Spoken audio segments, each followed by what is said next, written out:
Welcome to downtown. I'm your host, Robbie Haig. Thank you for being with us once again. And today we are on location at the Cordage Company in Plymouth.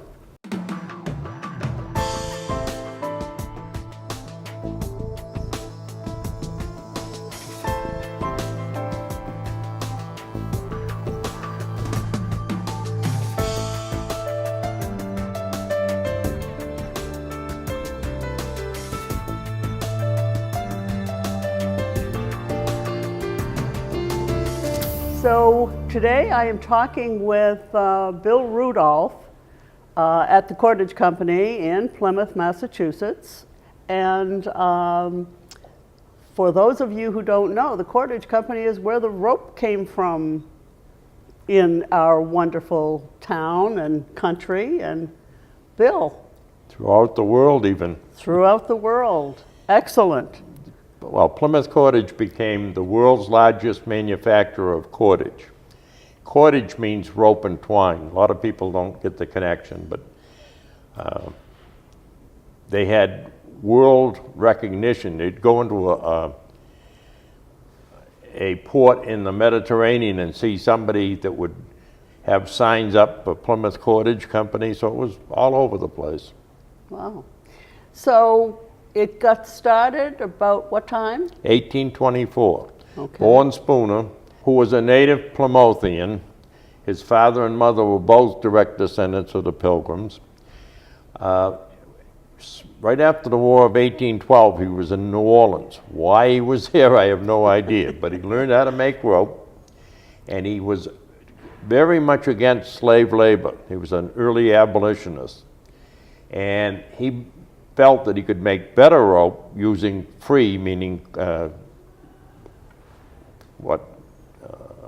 labor you paid for, people who wanted to work there, because the slaves that he was given every day would be different slaves, so they never got a continuity of how to make the rope. All right.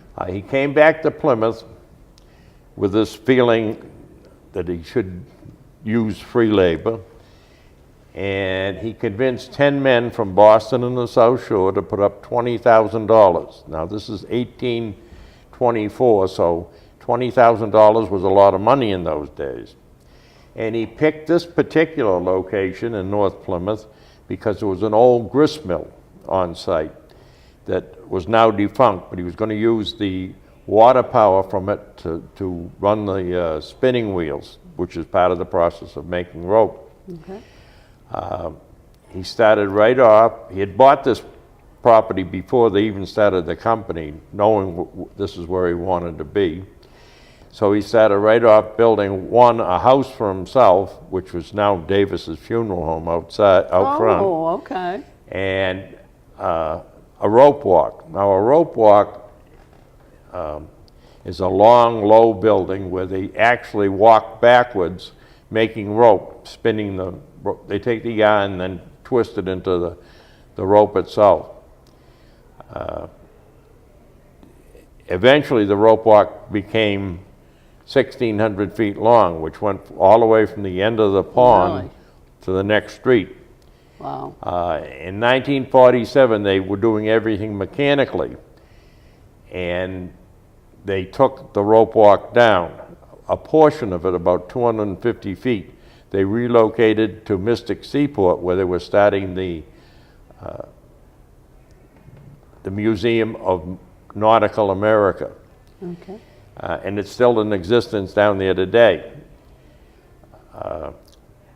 So those were the two things he had to start on, was the rope walk and his house, and he built a tenement house. This part of Plymouth, even though the Pilgrims had been here for over 200 years, there were no houses locally with the exception of one. So he had to build houses, and there was no transportation, so he had to build housing for the workers close by. This ended up being 300 and some odd units eventually. Wow.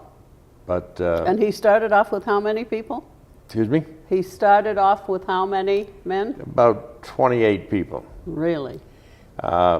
Which grew over time. But he did everything methodically. He didn't go out and hire a whole bunch of people and then lay them off. The people that he took on stayed with him for years. Really? In 1830, there was a young boy that came from Ireland, who was the first foreign-born to work here, and he came as an apprentice. He had to serve an apprenticeship for, I think it was 6 years. And most of the boys didn't like working hard and all that, but he liked it so much. After he finished his apprenticeship, he stayed on for another 66 years, so I guess it agreed with him. Hey, wow. He didn't go back to Ireland. No. Wow, no. isn't that something? He stayed on and worked for the company? And worked for the company. He just missed the 75th anniversary of the company. He just died previously to that, but he almost from the beginning he was here. Wow. I was amazed when you told me that the people who owned the Cordage Company were so involved and caring about their employees. They started out, initially they were caring, but not to the extent that the next CEO, who was Gideon Holmes, came along, and he started out as an office boy in 1859 at the age of 13 or 14 years old, and learned every aspect of the business. He was very industrious. He didn't have much schooling. I think he went to 1 year of high school, but that was it. And within less than 20 years, he was the CEO of the company. Really? And he started the what they call industrial welfare about 1899. And welfare to them was not what we think of welfare today. It was, he believed, and the company believed, that if you kept workers healthy and happy, they'd be more productive and become more loyal to the company, and the company would return the favor. So it worked both ways. They did it for good reasons. I mean, they weren't expecting to just give away stuff and not get something back. They were expecting people to be healthy and happy and work good. Yeah. So welfare took on a different meaning. Different meaning as we went through the years. So they took care and they kept them healthy and. Yeah. For an example, they had in 1899 when they started the welfare thing. The first thing that they did was the main stockholder of the company was publicly traded stock. A man named Loring built at his own expense the Loring Library. Okay. And he and his siblings furnished it with all the classics from the native countries in the native language from the countries the people came from. What happened is right after the Civil War, America was moving westward. Horace Greeley and others were saying, go west, you can get land, free land for homesteading, that type of thing. So all up and down the East Coast, from Maine to Florida, there was a lack of physical labor. But there had been some Germans that came over on their own prior to that. Mm-hmm. And they sent them back to Germany to recruit, offering a place, the fare over that would have to be paid back, but at least they'd get them to the United States, a job and a place to live. Mm-hmm. And at that time, the Franco-Prussian Wars were going on, so people wanted to get out of town anyways. Right. So it was a good mix. My great-grandfather was recruited in Germany and came to work here in 1872, I think it was. Really? After the German population was used up isn't a good word, but made use of. Recruited. Yeah, recruited. They went to Italy, the area around Bologna. Ronazzo and Cento were the two main towns that they did the same recruiting. The fare over, a place to live, and a job. That was about 1880, 1890. And finally they went to mainland Portugal Cape Verde Islands and the Azores and recruited there also. So North Plymouth became a big melting pot of different nationalities. Those were the main ones, but there were all a bunch of other ones too, Russian, and a lot of Canadians came down, and even from England. And the Low Countries, the Netherlands area, in that area. But in this library, where you could get the book in your native language, they also had Americanization classes. But they didn't want you, the company didn't want you to lose track of where you came from, even though you were being Americanized, which is kind of a different kind of principle than you see today. Absolutely, yes. They respected people from where they came from. Even though they were, the leaders of the company were mostly Pilgrim descendants. They also started in 1900 a free all-day kindergarten. We don't have one in town right now yet. But they're working on it, though. Yeah. And if you worked for the company, your kids went to kindergarten, daycare, if you will, for free. I mean, it was part of the benefits that they gave. In 1902, 1903, there had been a scarlet fever outbreak in the area, not in Plymouth particular, but they hired 2 industrial nurses who lived on property and were on call 24/7, and would go to the house, your house, and take care of you or any member of your family again for free. And about 1905, they had a clinic with a doctor on hand, and not a full-time doctor, but you know, on staff. And they had a bed at Jordan Hospital. So by 1910, they had universal health care with no co-pays. Wow. You can't get it today, but they had it then. Amazing. And the caring that went on, they also had, well, finish about that, they, during the Depression, they had, the company rented movies and put them on at the auditorium, which was a building they had built for the 300th anniversary of the landing of the Pilgrims. And the price of admission was a canned good.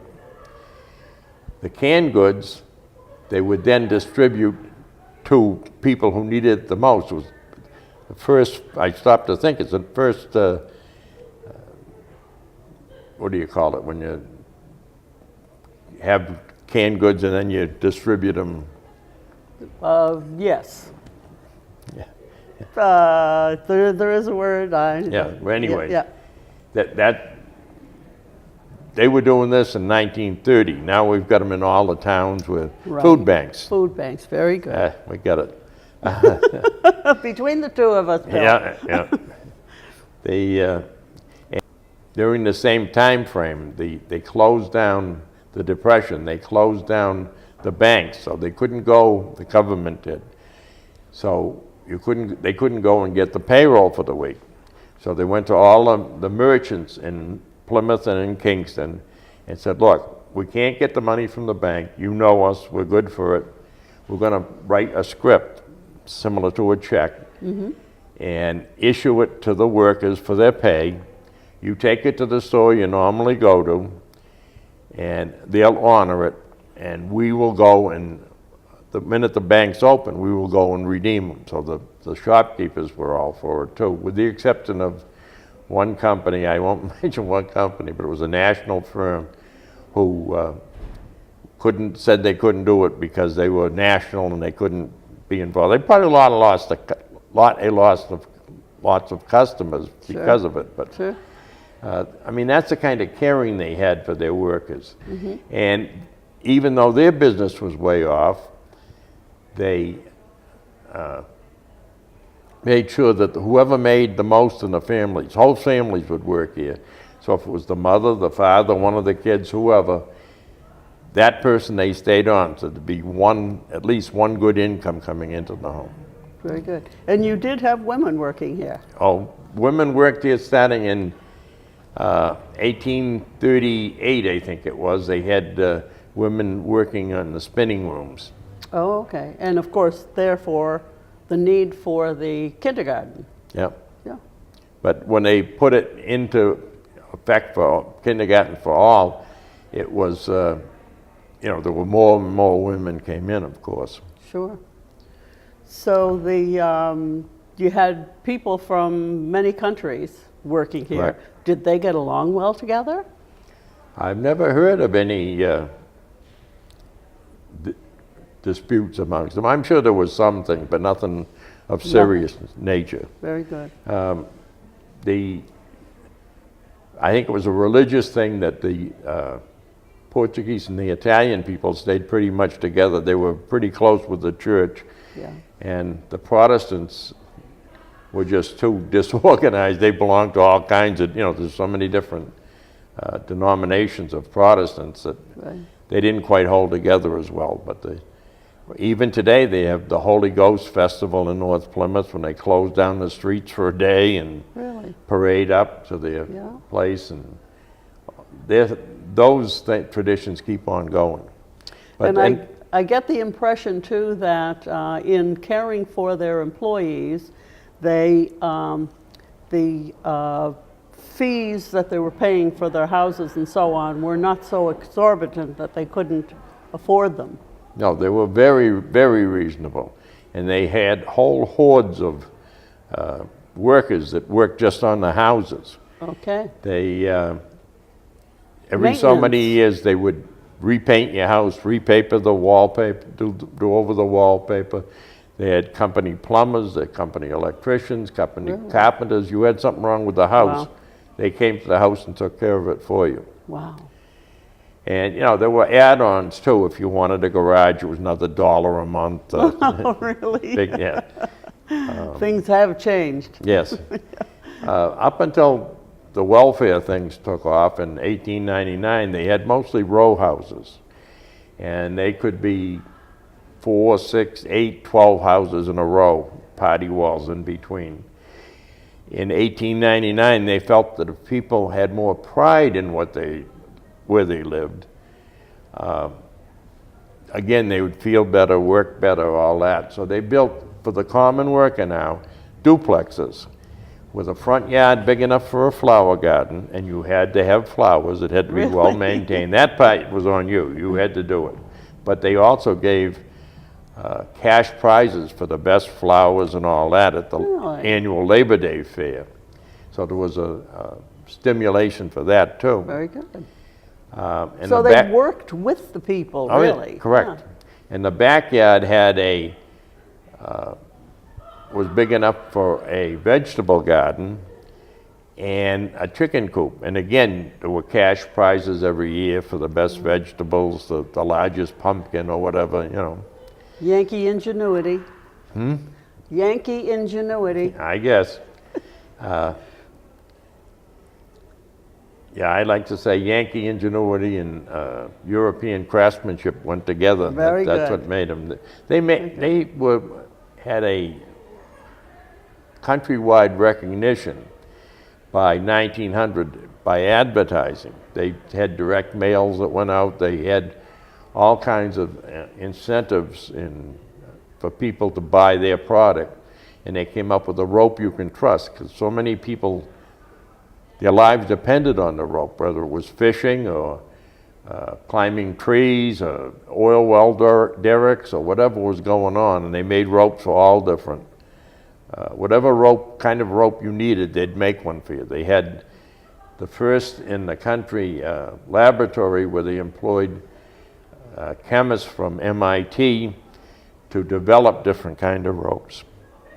They were way ahead of their times on many things. And back again on the welfare part, in the World's Fair of 1903, I think it was in St. Louis, or around that time, they won 3 gold medals for their work in the welfare department.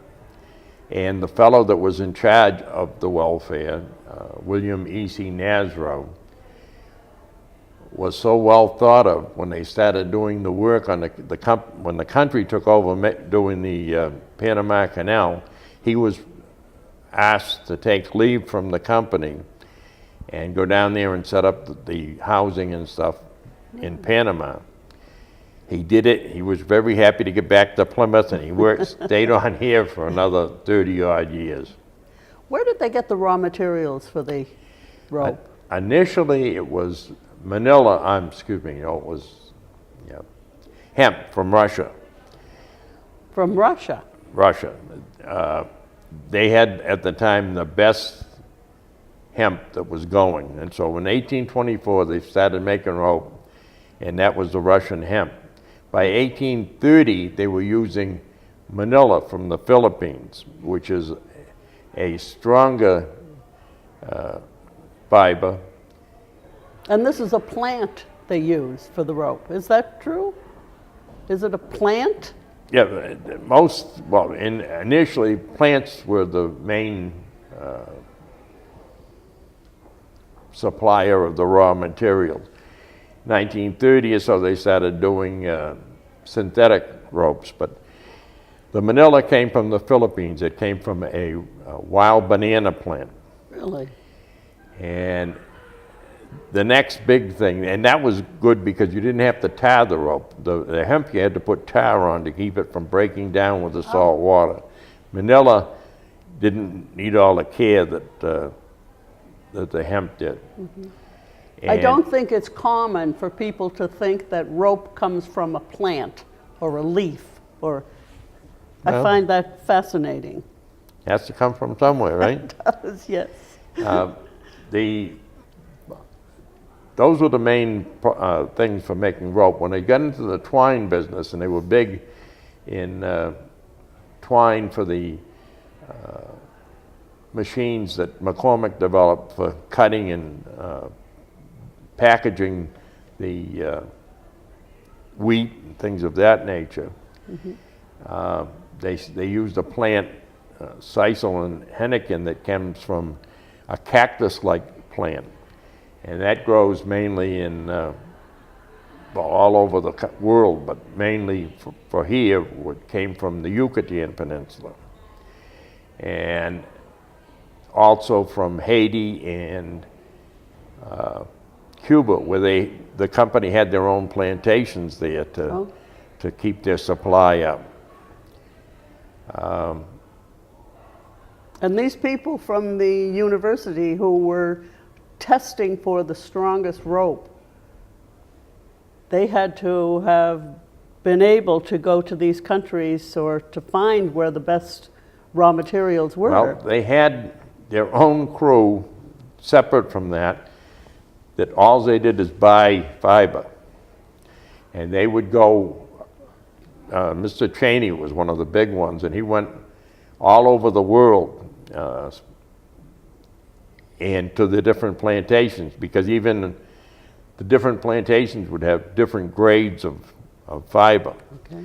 And in most countries, the government had their own grading system, but Plymouth Cordage didn't care about that. They did their own grading system and bought just what they felt was the best they could get. They wouldn't adulterate fiber by using secondhand along with the first rate of fiber. That's why they were the best in the world. Yeah, that's what they say. Very good. So you said they started to use other than plants for the twine. Yep, the synthetics, which came in. They were making nylon rope here about 1935. Really? It was a big deal in that during the Second World War, that the nylon rope is made from petroleum derivatives, as are most of the synthetics. And during the Second World War, when the supply of natural fibers was seriously curtailed by the Japanese and the Germans, the synthetics came into great use in the landing. You see in the pictures of World War II where they were climbing over the side of the boat, and looks like a net ladder type thing. Mm-hmm. They were made here at great numbers, as were the tow ropes. They used to have gliders that would take off from England, go across the channel, being towed by propeller planes. and then cut loose over France and it'd glide down. Well, the ropes that they used to tow them was the nylon made here. Wow. During the Second World War, there was a great lack of men, as in most things, industries, so they recruited women. And we didn't have Rosie the Riveter here, but we had Rosie the Rope Maker. And they won all kinds of awards from the government, the Army and the Navy, for the quality and quantity of ropes they produced here. Wow. So the length of the rope walk was, again, what was the length? 1,600 feet. Why such a long Well, you length of rope? lose about a third of the rope length in the twisting things. If you wanted a 900-foot piece of rope, which was a 600-foot piece of rope, you needed 900 feet of walk. Wow. 600 feet was a fairly standard length that they were produced in great numbers. So that's why you had to go to great lengths to make the rope. Mm-hmm.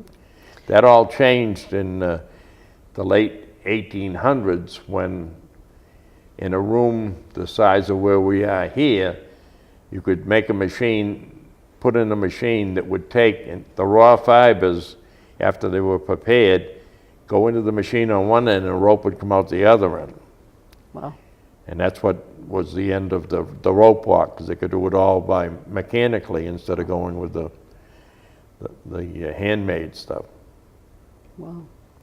What was the greatest number of people that were working for the Cordage Company at one time? Around the time of the First World War, there were 2,000 people working here. At a point when Plymouth had less than 12,000, there was 2,000 people working here. And the 12,000 were men, women, and children. So sure. So it was the town's biggest employer for years. Very good. Wow. Okay, let's take a little break here, and we'll come back to downtown and finish up with Bill Rudolph from the Cordage Company here in Plymouth. There are oceans and rocks, places where fish swim and birds fly, where mountains spring up and trees and grass grow all around. History is made, art is created, things happen that should always be remembered. Heroes emerge. A woman sets people free. A man makes light. A leader steps forward. People get together. They help each other out. They make their own places to run and play and contemplate the universe. There's pride and gratitude and fun. It belongs to everyone. It can be a place, a feeling, a state of mind. So get up, get out there, and find your park.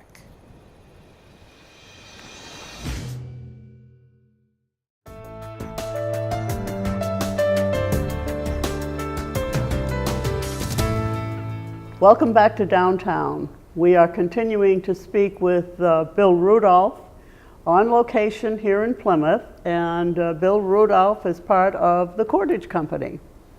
So to continue, Bill, we talked about the fact that the Cordage Company was very kind to the people who worked for them. They had games. They did what they could to. Did they work more than 8 hours a day? Depending on the time frame, whatever was the norm for industry in general is what they worked. Okay. So they didn't take advantage of the people who were working. No, and the reason they had foreign labor wasn't because they were cheaper. In the long run, it cost them more. But you know, you had to do everything to get them going, supply them with different things. in the census of, U.S. Census of 1920, they had 4 social workers working for the company to help Wow. people from foreign lands. I didn't even know there were social workers in Really? 1920. But, All right. and they had interpreters that were on the payroll that would help people. So, but as an aside too, besides working for recreation, they developed a Cordage Club. And it was mainly for workers from the company, but you didn't have to necessarily work for the company. If you were in the area and relatives worked here, they would let you in. It was very expensive. It was probably like 50 cents a year or something like that when they first started. The company bought an old farmhouse on Court Street, just down the street from here, and furnished it with pool tables, bowling alleys in the basement for men's leagues and ladies' leagues. And they had semi-pro teams that played baseball, basketball, football. They had one of the first televisions in town for Really? the entertainment. In front of the old Loring Library, they had a baseball diamond where they played visiting teams from other companies. They also showed movies at night. The precursor to the drive-in movies, only you sat in benches instead of in cars to watch the movies. And the movies were outdoors? Yeah, and for free. Nice. So they did all kinds of things like that. And things changed eventually. With people moving farther away from town, there were trolleys and everybody had cars, in the 1920s and 30s. And the welfare portion kind of broke off a little bit. They still had housing, but a lot of the programs they gave up on because the impression was from people that lived in Pembroke or wherever that they were subsidizing what was going on in North Plymouth, so they cut back on a bunch of programs. Not that they still weren't trying to help them. They had a credit union where you could buy land that the company had purchased and broken up into tracts so you could get mortgages for a home if you wanted to build your own, that kind of thing. So they were paid pretty well. They were, well, the pay was not as big, the biggest in town, but if you added in all the benefits, medical, Right. et cetera, I mean, you were well paid. Very good. And people would work, there was nothing in between. Either people loved it or they hated it. There was nothing in between. And, but people would work here for 20, 30, 40, 50 years. Wow. I'm a new kid. I've only been around here for 35 years or so. But you're still working too, Bill. Yeah, can't hold a job. But after World War II, the whole economy of the world changed. And the company realized they had to start to diversify somewhat. Previously in 1907 or so, they built a plant in Welland, Ontario, Canada, to make use of the fact that they had a tariff on twines for the Canadian breadbasket where they were raised all the wheat. So they built the plant up there to get away from paying the tariff and becoming more economically viable with the other companies that were producing the twine. And they used that same welfare system there that they did here. They provided housing and libraries and things like that up there. And the Welland, Ontario Public Library has quite a bit on that particular operation. A lot of the stuff is online with them. You can go on there and check it out. But anyway, so as I started to say, the economy in general had changed. So they got diversified into things like agricultural, mainly agricultural and marine related things. They bought fertilizer companies and net companies that made nets for fishing and things of that nature. One of the biggest and best investments they made was in Plymouth Cordage Industries, a totally owned subsidiary that in the 1950s, the federal government made United Shoe Machinery divest themselves of some of their holdings. They had a monopoly on shoemaking, basically. Most all shoes in the country were made on one of their machines. And they also sold tacks, which all shoes were put together with at the time, and eyelets for the shoes. The story goes that over Thanksgiving dinner, the president of United Shoe Machinery sold to his father, the president of Plymouth Cordage Company, two of the things that they had to get rid of. W.W. Cross, which was a tack-making company up in Jaffrey, New Hampshire, and an eyelet company down in New Bedford.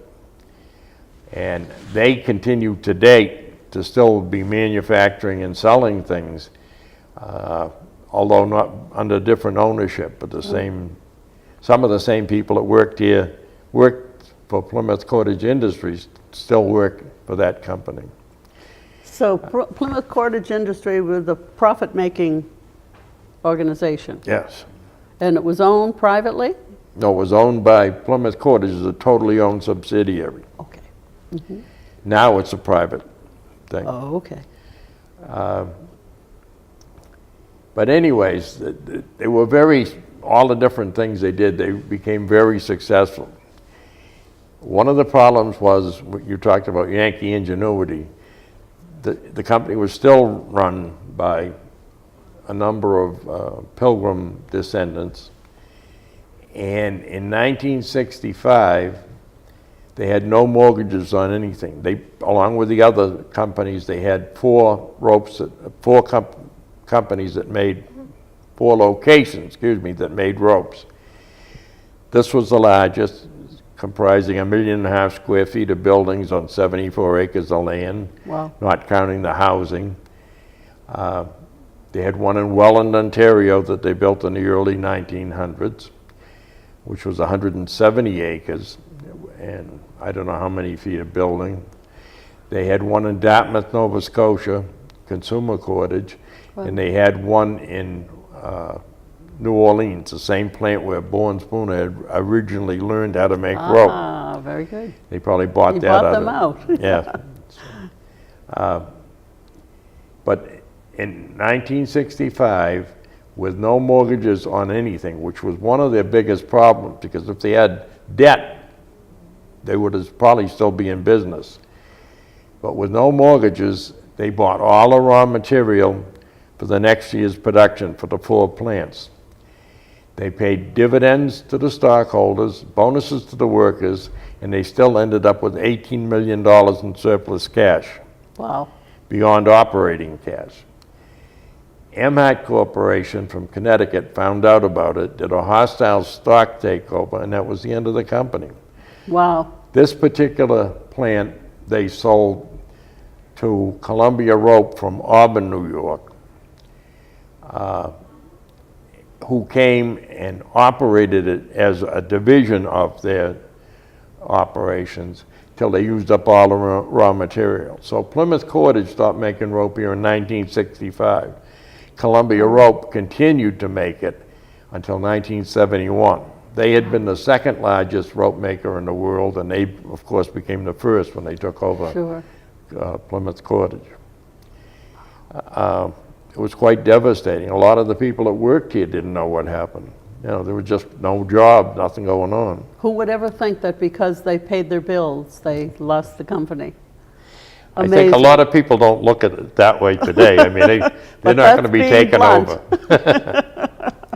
So the properties that are here now, the buildings that are here now, are being rented out to many and varied things. One such is the medical field. There are a lot of office buildings here for medical. Yep, all the suites for office. The present owners, J.D. Cordage LLC, who bought it in the year 2000, envisioned this quadrant. If you divided the whole plant up into 4 sections, this being the southwest section, this will probably pretty much remain the way it is, with offices, medical offices, other offices. And we've got state senators and representatives with offices in here. Used to be a lot of retail. There's no retail left now, but What are the plans for the properties? okay. This quadrant will probably remain pretty much the way it is. The area, the quadrant where the old Walmart is, which the company bought back, the building, that will be probably a combination of commercial and rental, housing rental. Okay. And across the tracks will be more rental and condos, along with a marina, which there is a marina there now with 60-odd slips, which will be expanded. Yeah. So Sure. there are big plans for it. It takes a long time, but there's a lot of property to work on. And we need to be reminded too, we're right on the ocean here. Yeah. Yeah. They got It's about amazing. a quarter of a mile of ocean front. Wow. One of the largest undeveloped or underdeveloped tracts of land along the eastern seacoast. Very good. Well, I thank you. What a history lesson this has been, Bill.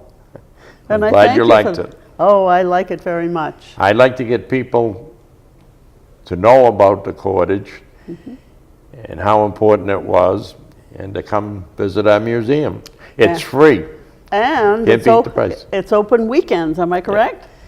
Basically, it's open Monday, let's start again. Basically, it's open Saturdays and Sundays from noon to 4. We do open for special groups, civic groups or school groups, Or walking on groups? appointments. Excuse me? Or walking groups? And walking groups too. Very good. But we're here, and we would like to see people come in and learn some more of the history and look at the artifacts we have, and everything here is touchable. You don't have to worry about keeping kids out of from touching things. If it's here, you can. And what is here was not here when you started the museum, correct? That's correct. When we started the museum, it was very bare bones. The reason we're in disarray right now is we're renovating for the first time in 15 years. And we're trying to group things together. We spread everything out initially because we didn't have much to start.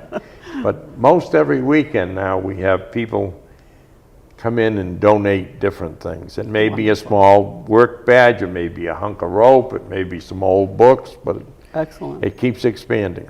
Excellent. And there's one thing that I wanted to make mention of too. How did people know the rope that they were buying was cordage rope? Well, and they had in the center of the rope, they would put a thread in of a different color or something to let people know it was cordage. Very good. Well, again, I thank you, Bill. It's fascinating. And we hope you have a lot of people coming in to talk to and see your museum, and we're happy to be here. Okay, thank you. Thank you. And thank you out there for being part of this. I'm your host, Robbie Haig, and you are watching Downtown.